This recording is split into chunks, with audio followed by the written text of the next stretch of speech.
Hello dear students, आप सभी का मैथ्स ट्यूटर केसी सर यूट्यूब चैनल में स्वागत है। तो हम पढ़ रहे हैं सी टेट का जो एग्जाम आपका जनवरी में होने वाला है। ये आपका 2024 में 21 जनवरी को है ना। तो उसमें मैं आपको प्रीवियस ईयर के क्वेश्चन है मैथ्स से रिलेटेड, ठीक है। तो इससे पहले मैं आपको 2 सेट्स करा चुका हूँ। आज हम कर रहे हैं अगला सेट्स जिसमें आपके 30 क्वेश्चन है मैथ के। तो देखिए, पहला क्वेश्चन लिया हमने, आपको स्क्रीन पर दिख भी रहा होगा क्वेश्चन कि निम्न में से कौन सा कथन सत्य है। तो एक धनात्मक, पहला ऑप्शन दिया गया, एक धनात्मक संख्या तथा एक ऋणात्मक संख्या का योग सदैव शून्य होता है। एक धनात्मक संख्या तथा एक ऋणात्मक संख्या, देखिए मान लीजिए ये आपकी धनात्मक संख्या एक है, चलो दो ले लेते हैं, ठीक है। तथा एक ऋणात्मक संख्या ले लिया, जैसे कि -3 ले लिया, तो संख्या का योग सदैव शून्य होता है क्या? नहीं होता ना। अब भाई जब एक धनात्मक संख्या एक ऋणात्मक संख्या का योग सदैव शून्य नहीं होता ना, सेम सेम होगी तो शून्य हो जाएगा। अब ये अलग अलग है तो ये तो हमेशा शून्य नहीं होगा ना। तो ऑप्शन नंबर ए वाला हमारा क्या है? गलत है। अब बी ऑप्शन में देखते हैं। बी ऑप्शन में दिया दो विषम संख्याओं का योग सदैव एक विषम संख्या होगी। जैसे 3 है एक विषम संख्या, एक विषम संख्या 5 है, तो 5 और 3 को जोड़ोगे 8, तो सम संख्या आ रही है ना, सदैव तो नहीं होगी ना। तो ये वाला ऑप्शन भी गलत है हमारा। सी ऑप्शन में दिया दो सम संख्याओं का योग सदैव एक सम संख्या होती है। जैसे मान लो 1 2 ये हमने ले लिया, ये भी आपकी सम है, तो 4 और 2 को जोड़ 6, 6 भी आपकी सम है। यानी कि ये वाला ऑप्शन सही है हमारा सी, क्योंकि हमेशा दो सम संख्याओं को जब जोड़ोगे तो वो हमेशा सम संख्या ही निकल के आएगी। तो ये आपका पहले क्वेश्चन का आंसर होगा ऑप्शन नंबर सी, ठीक है। अब हम चलते हैं अपने अगले क्वेश्चन पे। तो देखिए अगला क्वेश्चन हमें दिया गया है, संख्याएं 0.51, क्या दिया है? 0.51। हमारे पास क्वेश्चन नंबर 2 दिया गया है, संख्याएं 0.515, 0.5, 0.06, 0.52, 0.053 को आरोही क्रम में लिखना है। तो आरोही क्रम में क्या रखते हैं? पहले छोटा, फिर उससे बड़ा, उससे बड़ा, ऐसे करके जो रखते हैं। तो उसमें देखो सबसे छोटा कौन सा होगा? सबसे छोटा 0.053। तो जैसे कि आप अगर लोगे 0.5, ये तो सबसे बड़ा हो गया, 0.5, फिर ये 0.06, ये भी बड़ा है इससे, तो 0.05 के बाद 3 है ना, तो यही वाला आपका क्या है? सबसे छोटा हो गया। तो हम इनको क्या रख रहे हैं? आरोही क्रम में लिख रहे हैं। तो आरोही क्रम, तो आरोही क्रम में रख देते हैं 0.053, ठीक है। ऑप्शन देखते हैं 0.053, देखो बी वाले में दिया गया है।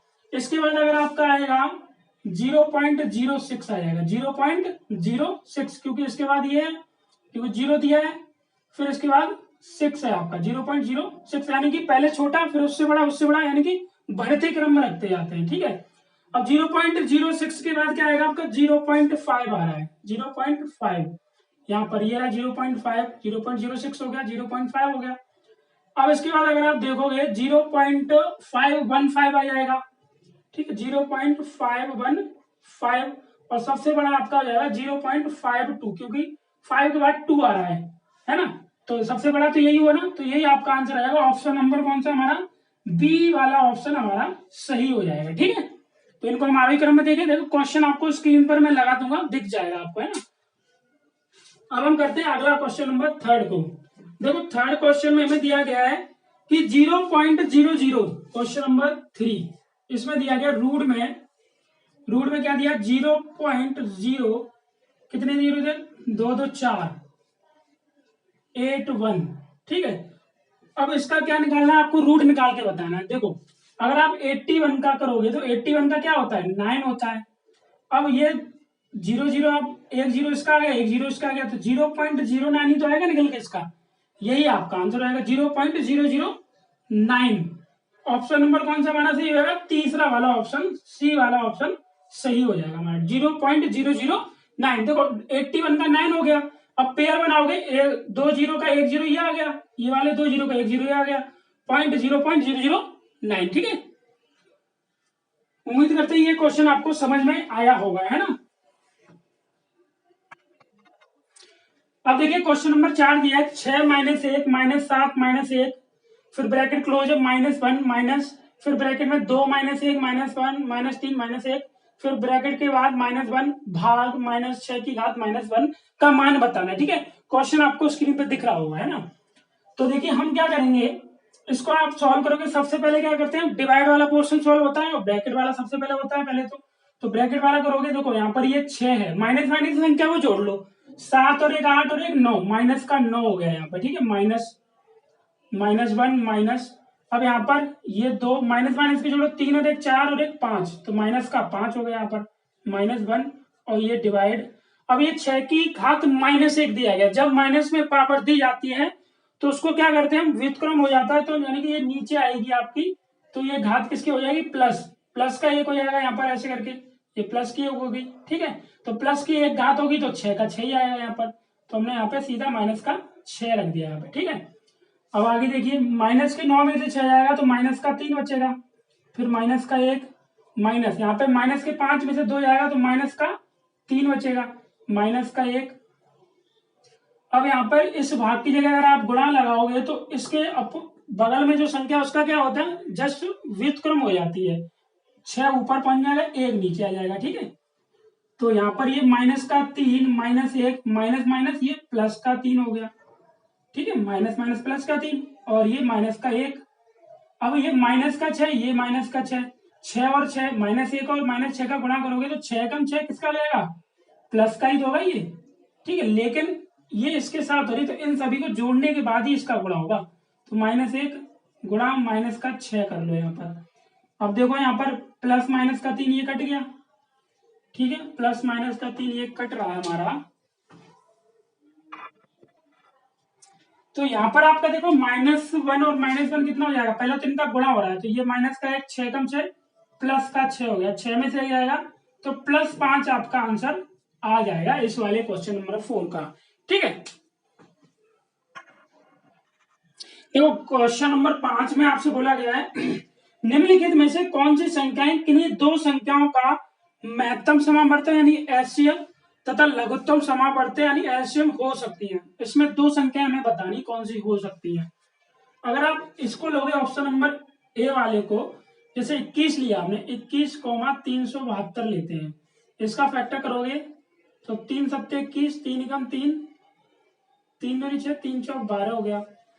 अब 3 क्या आ रहा है आपका एचसीएफ आ गया नहीं, क्योंकि दोनों में 3 का आया, 7 का दोगे 7 का नहीं आएगा, 7 एकम 7 54 बच रहा है, 7 8 56 7 का नहीं, यानी कि एचसीएफ इसमें क्या आ रहा है हमारा निकल के, एचसीएफ 3 आ रहा है, लेकिन एलसीएम निकालोगे 7 और 124 ऐसे करके आ रहा है, यानी कि बोलने कहने का मतलब ये है वही संख्या आपकी एचसीएफ भी आनी चाहिए, उसी में आपका एलसीएम भी आनी चाहिए, तो ऑप्शन नंबर ए वाला तो गलत है हमारा। ऑप्शन नंबर बी चेक करते हैं हम, 38,342 दो से करोगे आप, 2 से ये 19 बार कट गया, 2 एकम 2, 2 सत्ते 14, 2 एकम 2, 2 सत्ते 14, 2 एकम 2, फिर आप अगर इसमें करोगे 3 से 19 आ गया, 3 पंजे 15 और 3 सत्ते 21, ठीक है, फिर 3 से चला जाएगा ये, 3 एकम 3, 3 एकम 27, फिर ये 19 से जा रहा है, 19 एकम 19, 19 एकम 19, तो यहाँ पर देखो एलसीएम क्या आएगा आपका, एलसीएम तो वही आ जाएगा 342, क्योंकि गुणा करने पे। अगर आप एचसीएफ की बात करोगे तो एचसीएफ देखो क्या है, एचसीएफ वो संख्या होती है जो दोनों में कॉमन हो, जैसे कि 38 का फैक्टर करोगे तो 3 गुणा 19 आएगा, वो 3 गुणा नहीं, 19 दूनी 38 होता ना, 2 गुणा 19 आएगा, और 342 का फैक्टर करने अगर आप जाओगे तो ये 2 गुणा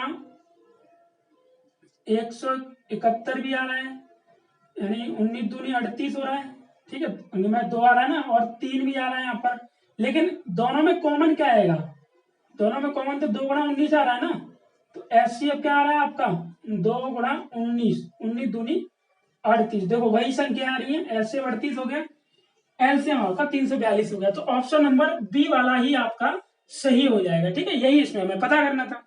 तो उम्मीद करते हैं ये क्वेश्चन नंबर 5 आपको अच्छी तरह से समझ में आ गया होगा।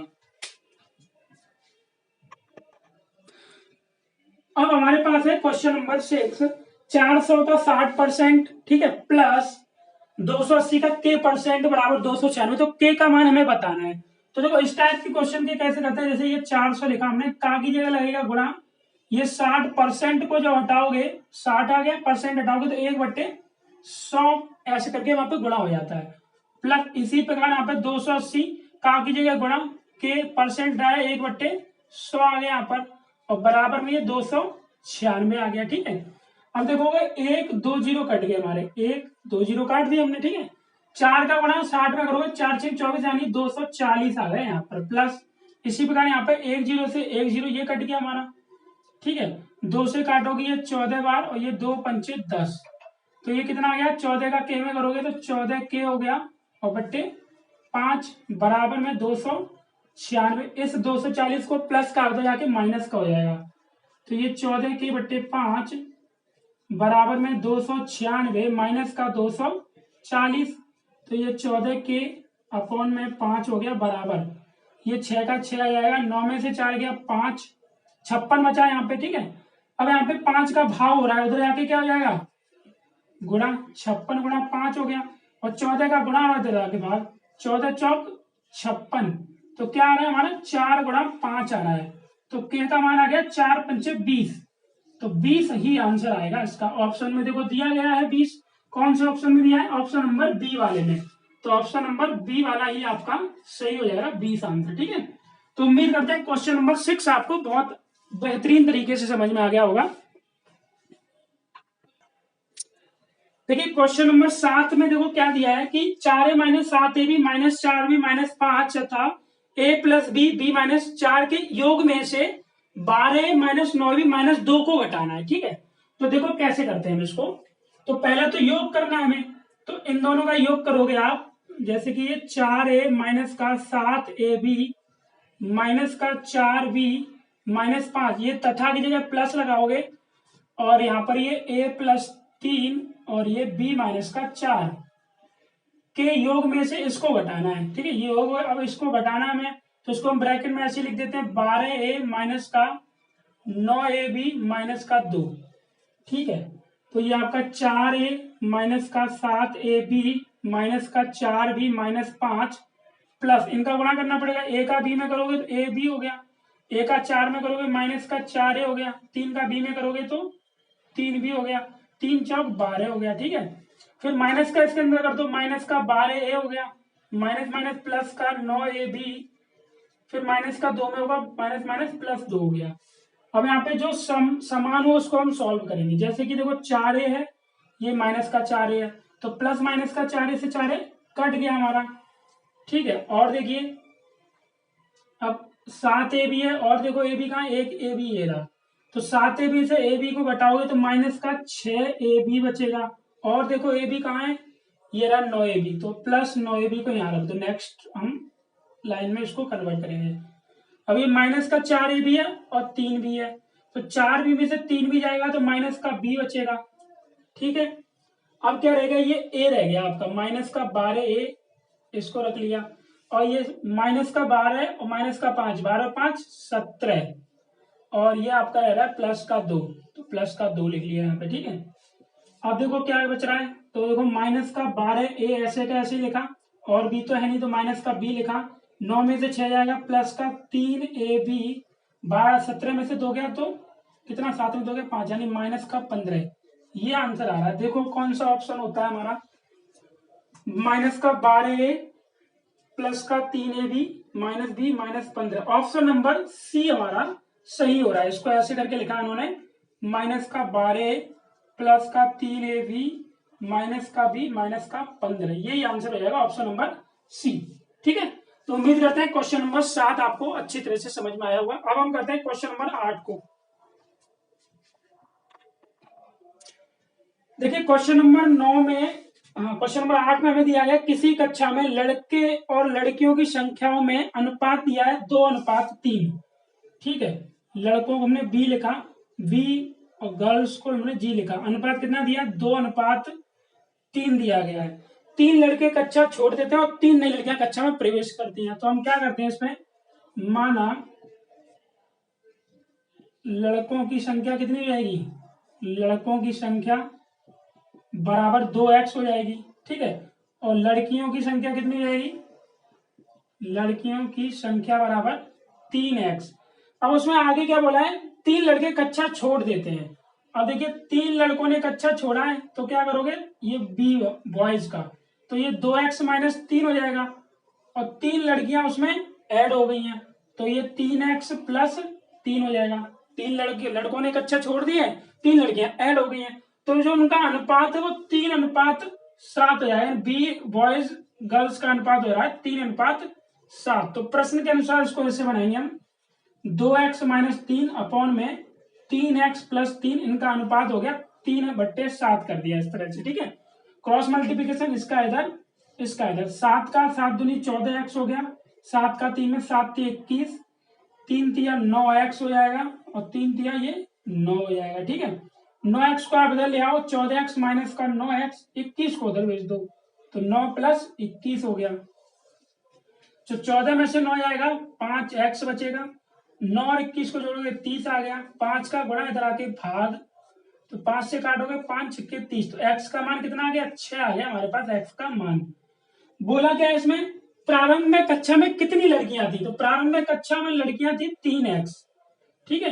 कितनी थी, 3x, 3x, 3 × x, तो 3 × x के 6 रखेंगे, तो गर्ल 6 थी, 18 आंसर आ जाएगा। तो 18 कौन से ऑप्शन में दिया है, डी वाले ऑप्शन में दिया है, ऑप्शन नंबर डी हमारा सही हो जाएगा, ठीक है। ये था आपका क्वेश्चन नंबर 8। तो उम्मीद करते हैं क्वेश्चन नंबर 8 बहुत अच्छी तरह से समझ में आ गया होगा आपको।